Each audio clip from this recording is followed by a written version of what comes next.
Amix, esta es la parte 4 de la novela 16, capítulos del 16 al 20. Espero que disfrutes del resumen.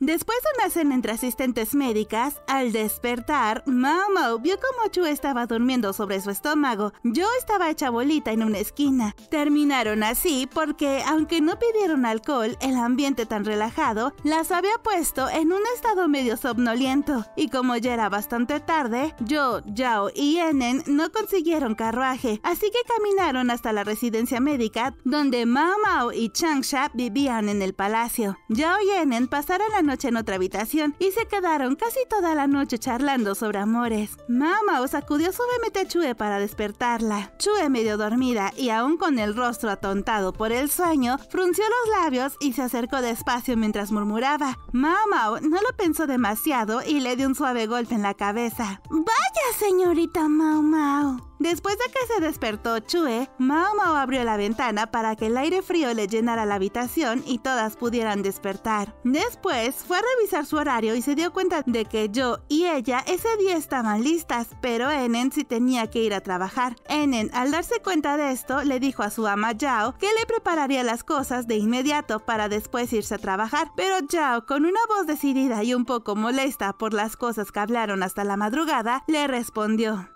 Enen, estoy bien. Puedo arreglármela sola. El ambiente general seguía siendo relajado y algo caótico, como si la fiesta de la noche anterior aún no terminara. Así que Mao Mao pensó que eso de hecho era un ambiente un tanto molesto, así que intentó regresar a su habitación, pero al pasar por la entrada, encontró a una mujer discutiendo con la encargada del alojamiento, quien le gritaba que los hombres no pueden entrar. Sin embargo, la visitante reveló ser una mujer llamada Sanfan, o número 3, y sin pudor alguno decidió mostrar su credencial abriendo su ropa lo bastante para que sus pechos se asomaran. Después Sanfan vio a lo lejos a Mao Mao y le gritó: Lady Mao Mao, por favor, llámame número 3.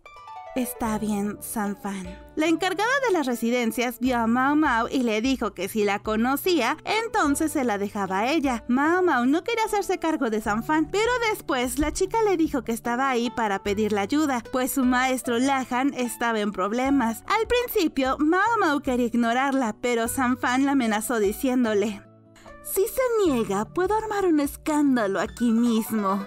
¿Está bien con eso?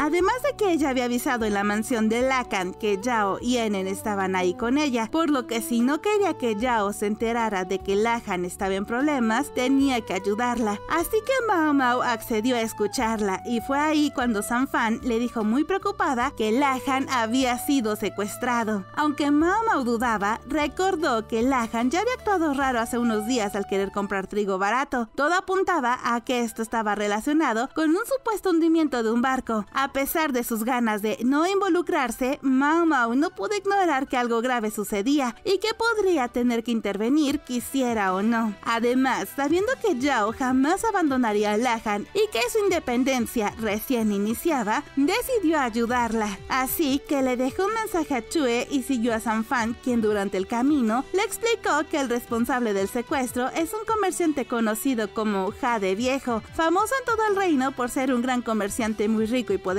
Incluso en poder, era superior al clan de la emperatriz, el clan Yu. El barco que se hundió y que Lahan quería usar para transportar trigo pertenecía a Jade Viejo, quien ahora lo culpaba por el naufragio, acusándolo de cargar demasiado trigo. Mao Mao sospechaba que eso era una calumnia y un fraude, ya que Lahan es demasiado preciso con los números como para cometer un error así. Sanfan, después de un rato, la llevó al extremo sur de la capital, una zona pobre y peligrosa, por lo que al notar el ambiente del lugar, a Mao Mao se le escapó decir con un tono entre burla y preocupación: para ser tan rico, vive en un lugar bastante travieso.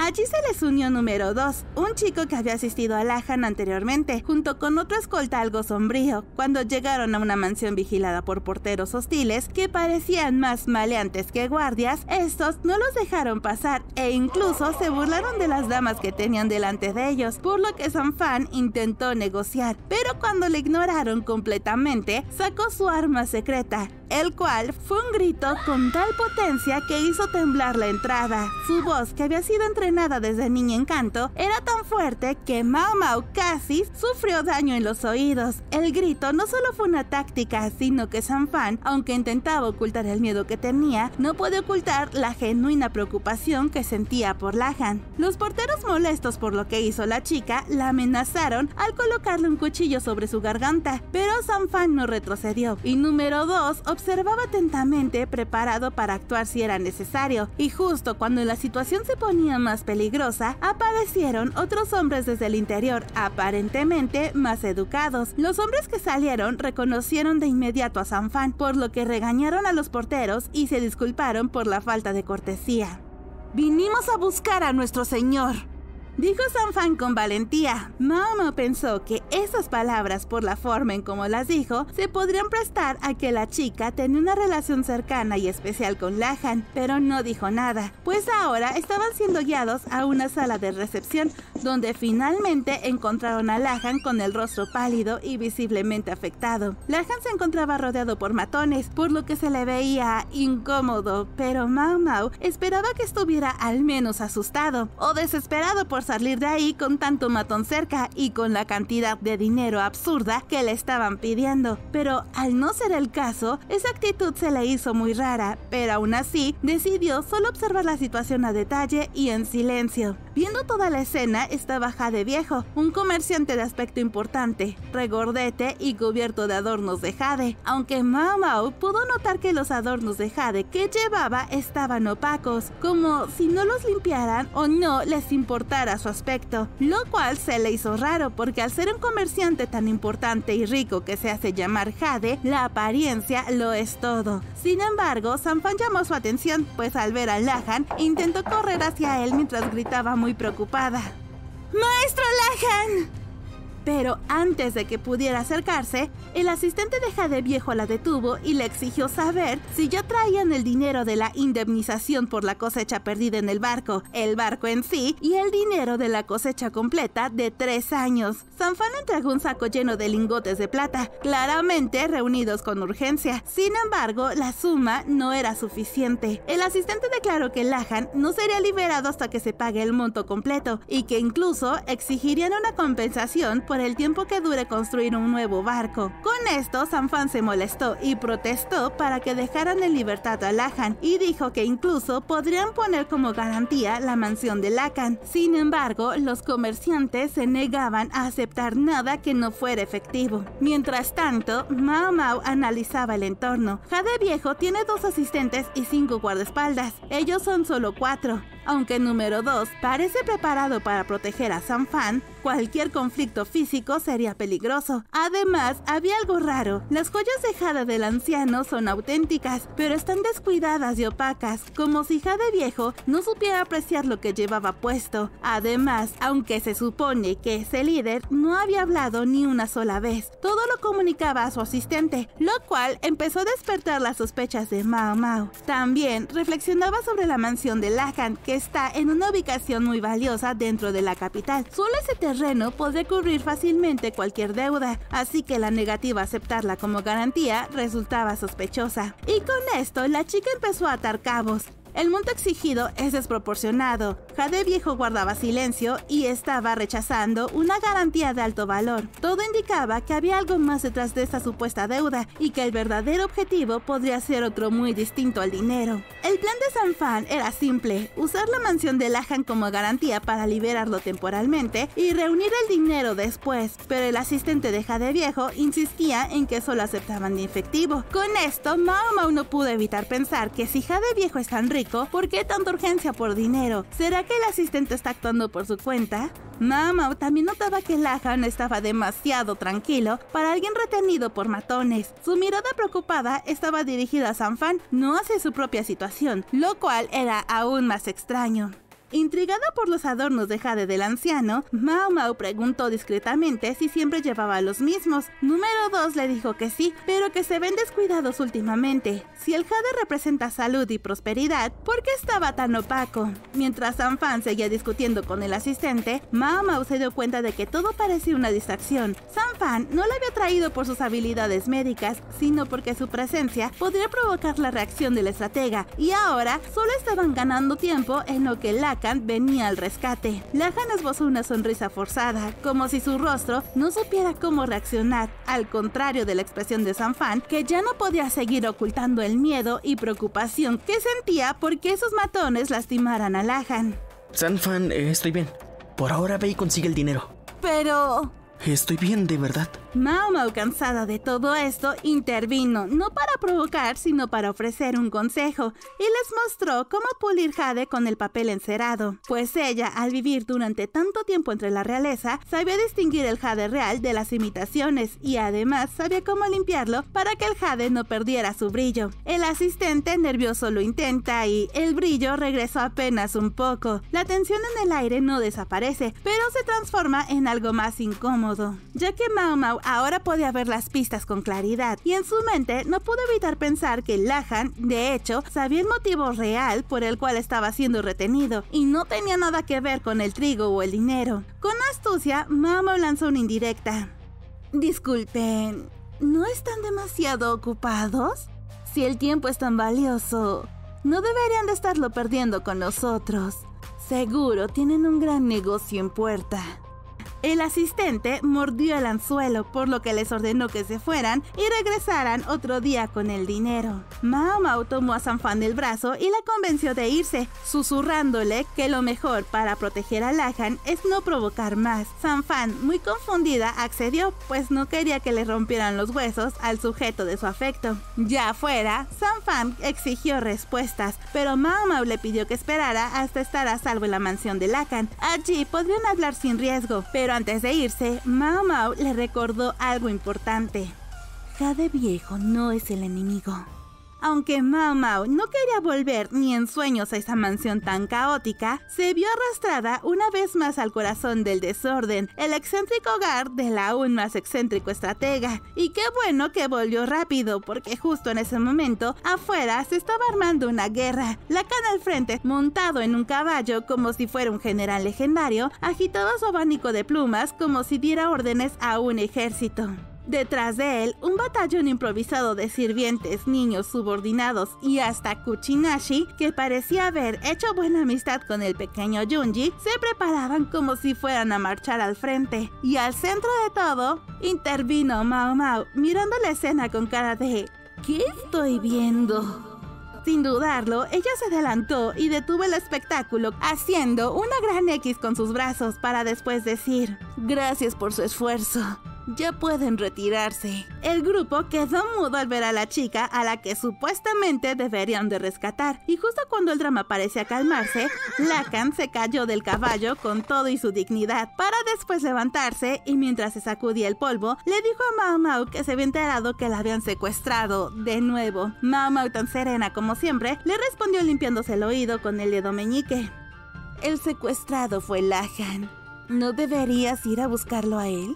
Pero Lacan, despreocupado como un gato bien alimentado, solo murmuró que seguro volvía solo. Y así, ignorando cualquier sentido de urgencia, Lacan le pidió a Mao Mao que preparara algo delicioso. Ella, más por hambre que por cortesía, aceptó un desayuno tardío y dijo que quería comer gachas de pollo, por lo que Lacan, con mucha habilidad y muy feliz, llevó a su hija a una antigua sala de banquetes del tamaño de un pequeño restaurante, el cual se notaba que no se usaba a menudo, pero aún así estaba muy limpio y bien cuidado, por lo que los sirvientes estaban corriendo de un lado a otro preparando las sillas y las mesas para ese desayuno. Lacan, intentando hacerse el simpático, le preguntó a Mao Mao si iban a comer juntos, pues ya tenía mucho tiempo desde que habían compartido una comida. Sin embargo, Mao Mao no le dio oportunidad. Lo rodeó con una cuerda blanca para que no cruzara su zona segura y se sentó en la mesa más alejada, aunque aún así pensó que se estaba ablandando con el estratega, pues antes no podría soportar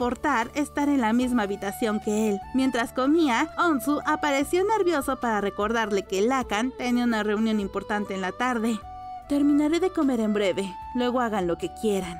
Onsu, buscando desesperadamente algo de apoyo moral, se atrevió a pedirle que por favor le diera unas palabras de aliento, pero Mao Mao se negó rotundamente a hacerle ese favor. Finalmente, Sanfan, quien había estado observando todo como un torbellino emocional, se acercó con expresión seria y muy preocupada le pidió a Mao Mao una explicación sobre lo que estaba sucediendo. Mao Mao aceptó. La conversación se llevó a cabo mientras ella rociaba vinagre a las gachas, aunque después se arrepintió. Tal vez había sido demasiado. Y entonces comenzó a hablar del verdadero misterio. Jade Viejo no fue quien ordenó el secuestro por dinero.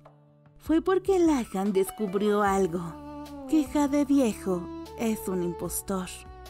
Sanfan se quedó pálida. Mao Mao explicó con toda calma que el verdadero Jade Viejo probablemente ya estaba muerto o gravemente enfermo. El impostor usaba jade para parecerse, pero había un detalle revelador: el jade estaba opaco. El jade en esa cultura era un símbolo de salud y longevidad. Se mantenía brillante si la persona que lo usaba estaba bien físicamente. Si no lo estaba, el color del jade se apagaba, como en este caso. Mao Mao, mientras revolvía las gachas, explicó que una persona sana produce suficiente grasa natural para cuidar sus joyas sin necesidad de aceite, pero este hombre necesitaba pulirlas. Eso no es normal. Sanfan, horrorizada, le preguntó si entonces el verdadero Jade Viejo estaba muerto. No lo puedo asegurar, pero es muy probable. Y Lahan se dio cuenta de eso, por eso lo secuestraron. El error de Lahan fue hacer evidente que sabía la verdad y que en una red tan poderosa como la que manejaba Jade Viejo, eso era una sentencia de muerte. Mao Mao incluso sacó el papel encerado que usó para limpiar la joya como prueba. Sanfan temblaba, porque si el verdadero Jade Viejo había muerto y lo estaban ocultando, el impacto sería enorme. Aunque los subordinados mantuvieran el orden, la estabilidad del mercado, la política, todo podía desmoronarse. Y lo peor de todo es que había fallecido justo antes de cerrar un gran trato.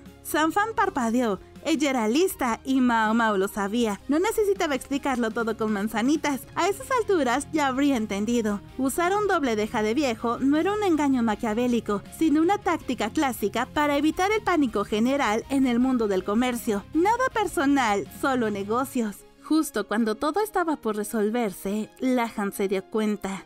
Añadió Mao Mao, soplando la cuchara antes de llevársela a la boca. Así que tomaron medidas desesperadas.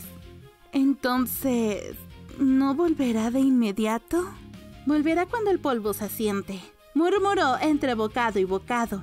Seguramente ellos también notaron que se les fue de las manos, y si Lahan, con su inexpresividad elegante, debió haber entendido todo en cuanto vio el falso Jade Viejo. Tal vez arqueó una ceja, tal vez no, pero captó el juego y decidió seguirles la corriente. Unos días fuera del mapa, un poco de secretismo y a cambio una conexión directa con la élite del comercio. Nada mal, una ganga, pensó Mao Mao, mientras se servía un segundo cuenco de gachas como quien acepta un trato favorable. Si ese señor hubiera aparecido en medio del todo, ya estaría todo arruinado. Ese señor, por supuesto, era el estratega excéntrico, temido y reverenciado por todos, especialmente por su intolerancia hacia las mentiras. Un paso en falso y toda la asociación comercial podría haber colapsado, por lo que era mejor mantenerlo al margen, al menos por ahora. Ocultar el estado real de Jade Viejo no era maldad, era gestión de crisis. Después de todo, el comercio no se trata de aplastar al otro, sino de encontrar ese punto mágico donde ambos ganan sin sentirse estafados. Sanfan bajó la cabeza. Lo siento, fui demasiado impulsiva. Mao Mao alzó una ceja, sorprendida por la sincera disculpa. No, lo importante es que Kuchinashi esté bien, respondió tomando un rábano encurtido. Me alegra saber que se encuentra animada. Sanfan le dijo que la chica solía jugar con los chicos del grupo de Sifan. Eran huérfanos, por lo que le preguntó a Mao Mao si estaba bien que jugara con ellos, a lo que ella respondió que sí, pues si el hermano de Kuchinashi, que viene seguido, no ha dicho nada, entonces no hay motivo para preocuparse. Incluso Hao, con todo su poder, no se atrevía a retar al estratega excéntrico en su propia madriguera. Los beneficios siempre ganan. Mao Mao reflexionó con cierto fastidio sobre cuánto afecto quedaría para Kuchinashi ahora que ya no era tan útil para nadie. Le molestaba ese pensamiento, pero lo archivó para más tarde, junto con la lista de cosas pendientes. Sanfan también le explicó a Mao Mao que la señorita Kuchinashi aún tiene mucho apetito, por lo que tenían que vigilarla que no se exceda y terminara con sobrepeso. Además de que le mencionó que últimamente se había encariñado mucho con el hermano de Lahan, por lo que había estado comiendo las verduras crudas que él cultivaba, y preguntó si estaba bien con eso. Mao Mao respondió que sí, pero que se asegurara de lavar bien las verduras antes de dárselas, y la chica dijo que lo haría como si recibiera una orden importante. Entre otras cosas, también estaba empezando con la educación formal de Kuchinashi, pues había muchas cosas que necesitaba aprender, así que Mao Mao se sintió agradecida por eso. En su cabeza, Mao Mao no podía evitar preguntarse por qué Sanfan perdía todo el juicio cuando se trataba de Lahan, el enigma de siempre. La conversación, aunque amable, iba hundiéndose en la rutina. Mao Mao terminó su segundo cuenco, dejó la cuchara adentro y suspiró con una intensidad de novela trágica. No quiero hacer nada. Era ya pasado el mediodía, los días se acortaban y las tareas del hogar no se harían solas. Tocaba ir al mercado, comprar verduras, planear la cena. Nada obligatorio, pero en la residencia médica las cosas funcionaban como un reloj silencioso. Mao Mao y Changsha se turnaban con eficiencia no escrita, pero como le daba pereza cocinar ese día, después de todo lo que había pasado, le preguntó a Sanfan si aún quedaban algunas gachas del almuerzo. Ella respondió que sí, así que muy feliz, Mao Mao preguntó si podría llevarse algunas para comer a su casa. Sanfan volvió a decir que sí. Mao Mao sonrió internamente. Sanfan era demasiado eficiente. Mientras ella apenas masticaba, la otra chica ya tenía la bolsa armada, los vegetales lavados y probablemente el postre envuelto. Y por supuesto, Mao Mao pensaba aprovechar la ocasión para llevarse también algunas de esas verduras del hermano de Lahan. Pura cortesía, claro, todo por la salud. Días después, la noticia se anunció oficialmente. Jade Viejo había muerto. Contrario a lo que todos esperaban, la asociación comercial no entró en caos, gracias a una planificación milimétrica hecha antes de su muerte y a ciertos silencios estratégicos. Todo fluyó sin demasiada conmoción, y cuando Mao Mao se enteró de que las joyas de Jade que aquel anciano llevaba siempre consigo serían enterradas junto a él, no pudo evitar arrugar la nariz con fastidio. ¡Qué desperdicio de buen Jade!, pensó mientras se servía otro cuenco de gachas. Días después, mientras Mao Mao trabajaba en la consulta médica, Jo le pidió su opinión sobre un informe que había redactado, y es que para que descansara un poco, Jo estaría trabajando junto a Mao Mao en el palacio. Así que Mao Mao, como siempre, respondió con calma y precisión. Era una superior confiable, aunque también un poco aterradora si se trataba de proteger a las demás chicas. Y es que Mao Mao tenía sus métodos. Cuando veía oficiales con sonrisas sospechosas, literalmente rechinaba los dientes para ahuyentarlos. No necesitaba palabras, sabían que mejor era no acercarse. Pero no todos aprendían la lección, por lo que un día durante una reunión le hizo saber esto a su superior, el médico de la corte Li, quien dijo que tomaría cartas en el asunto. Tianyu, el médico que nunca sabía cuándo retirarse y que además estaba en plena reducción salarial, apareció de nuevo con su batería de preguntas morbosas en cuanto vio a Jo sobre si ya habían hecho la autopsia a los pacientes que habían muerto por la viruela en el pueblo donde estaba el brote, y si las ampollas se reventaban por dentro o qué tan hinchados estaban. Y como era de esperarse, el Dr. Li llegó a salvar el día con un puñetazo bien colocado. Mao Mao, protectora, le dijo a Jo que no estaba obligada a responder nada. La viruela era altamente peligrosa y aunque alguien ya hubiera pasado la enfermedad, no había garantías de inmunidad total. Pero Jo era fuerte, había trabajado en el harem imperial y había visto cosas peores que Tianyu, así que respondió con firmeza. Sí, de hecho, sí se abrieron algunos cuerpos para estudio. Mao Mao se sorprendió, no esperaba esa respuesta. Tianyu siguió husmeando sin captar el ambiente. Jo solo negó con la cabeza. No había nada fuera de lo común. Y tampoco estoy en posición de investigar más. Sin embargo, Mao Mao sintió una espina clavada en el pecho. ¿De verdad sabemos cómo empezó la infección? No tuvo que esperar mucho. Al final de la jornada, el médico Liu la llamó con expresión seria. Algo no cuadraba y sin rodeos le preguntó si este hombre Kokuyou era alguien en quien se puede confiar. Mao Mao respondió con cautela. En conocimientos médicos, Kokuyou era impecable, pero entonces vino el verdadero problema. El médico Liu había descubierto algo preocupante en la autopsia del niño que fue el primer infectado, una herida de arma blanca, algo que no se le había contado a Jo, quien era cercana a Kokuyou. Los aldeanos dijeron que había sido atacado durante un viaje. Había reportes de casos similares en otras aldeas cercanas, le explicó el Dr. Liu, y Mao Mao comenzó a unir las piezas. ¿Un ataque al azar? ¿Fuera de la ciudad? Podría ser. Y justo entonces el Dr. Liu la miró fijamente y le dijo que sabía que, por culpa de las enseñanzas de su padre, Luonen, ella reprimía sus pensamientos, pero ahora no era el momento de callar. Incluso le dijo que si solo era una suposición, que se lo dijera en ese instante. El ambiente se volvió denso. Mao Mao tragó saliva. Algo oscuro estaba oculto tras el brote de viruela y quizás el verdadero origen no fue un accidente. El Dr. Liu reveló que alguien intentó infectar a los niños con viruela usando pus. No sabía si había sido como un experimento científico o un intento torcido de inmunización, pero el resultado fue un brote preocupante. Mao Mao preguntó si el responsable podría ser Kokuyou, su colega boticario, medio ermitaño, medio genio. El Dr. Liu no lo descartó del todo, pero todo apuntaba a que no le daba el tiempo ni el presupuesto para haber viajado 3 días solo para armar una pandemia casera. Ni siquiera podía costear un mensajero a caballo, así que sospechoso quedó descartado por ahora. Mientras examinaban mapas con más precisión, descubrieron que el ataque ocurrió lejos de donde vivía Kokuyou. Mao Mao hizo cálculos, observaba rutas y aplicaba la lógica pura. Si vas a hacer algo malo, al menos que sea logísticamente eficiente. Y esto no lo fue. Y si no fuera ciencia, ni medicina, ni lógica, sino pura malicia, gente con el corazón negro como tinta que solo quiere ver arder el mundo y de paso contagiar de viruela a niños.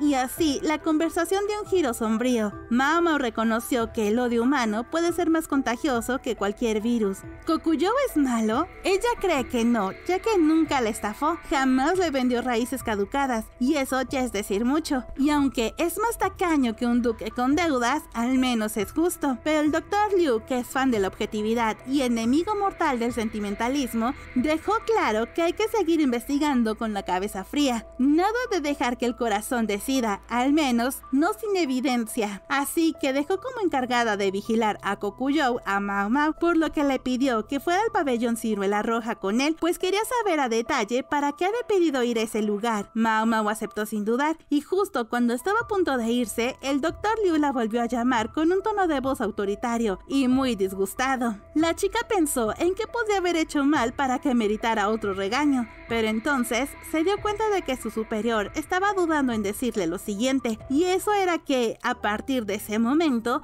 tendría que hacerle revisiones periódicas al príncipe de la luna. Mao Mao pensó que eso era muy raro, así que le preguntó si estaba bien que fuera ella, aunque sabía que la respuesta sería un sí, debido a la cicatriz que su novio tenía en el abdomen y que nadie más podía ver. El Dr. Liu contestó que sí, que solo tenía que ser ella, pero que no era en realidad una consulta médica, además de que sabía que en el pasado ella lo había estado revisando así durante su viaje a la capital occidental. Mao Mao contestó que sí, y por el modo en que se lo comunicó al Dr. Liu, sabía que no era cosa suya, sino que solo estaba siguiendo órdenes de alguien de más poder, y ese solo podría ser el mismo Jinshi. Bueno, ¿qué se le va a hacer?, pensó Mao Mao. El Dr. Liu la miró y le dijo que no perdiera tiempo y que fuera de inmediato. Y así, mientras la viruela sigue siendo un misterio, Mao Mao sale a cumplir con su deber con la cabeza alta, el corazón confundido y las sospechas más vivas que nunca. Y hasta aquí vamos a dejar el resumen. ¿Qué opinan del secuestro de Lahan? Cuéntamelo en los comentarios para platicar un rato. Yo amé que Mao Mao al menos ya está llevándose un poco mejor con Lakan. Mil gracias a todos mis amics especiales y mejores amics por todo su apoyo al canal con sus moneditas. Los quiero mucho, y a ti amix que has llegado hasta esta parte del video, te mando un saludo y un abrazo. Los quiero a todos y espero verlos en el próximo spoiler. Pero Mao Mao, juro que lo sabrás, porque un día tú también caerás.